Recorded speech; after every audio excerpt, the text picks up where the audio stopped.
Écoute bien cette information, tu n'es pas prêt, je vais te prouver dans cette vidéo que la France et l'Union européenne sont plus qu'hypocrites vis-à-vis de la Russie. Lui, c'est Marc Fesneau, ministre de l'Agriculture dans le gouvernement d'Emmanuel Macron. En allumant la radio ce matin dans ma voiture, je suis tombé sur l'interview de ce personnage et c'était croustillant.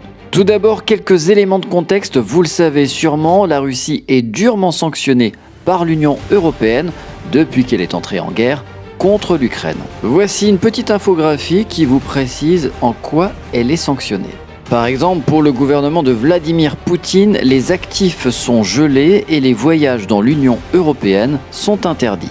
On lit également dans ce paragraphe que les échanges commerciaux entre l'Union européenne et la Russie font l'objet de restrictions. Oui, mais écoutez bien, tendez l'oreille.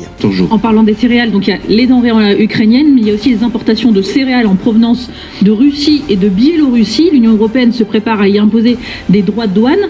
Déjà, ça veut dire que malgré la guerre, on commerce avec la Russie ? Mais pardon, il a été toujours mis sur la table que nous ne procédions pas à des mesures de rétention sur les denrées alimentaires.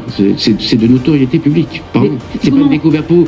Ça amène. Pardon, vous entendez quand même ceux qui nous écoutent et qui nous regardent qui doivent se dire, mais attendez, mais on a interdit le gaz, provoquer une inflation dingue. Et c'est donc une question de souveraineté européenne. Et c'est pour ça qu'il y a besoin de renforcer la souveraineté européenne. Cette année, en 2023, pas cette année, mais en 2023, l'Europe aura eu besoin d'importer, pas la France est exportatrice, mais l'Europe aura eu besoin d'importer 40 millions de tonnes de céréales. Vous m'entendez bien, 40 millions de tonnes de céréales. Et des pays qui sont capables de fournir, il n'y en a pas des dizaines ou des dizaines de milliers.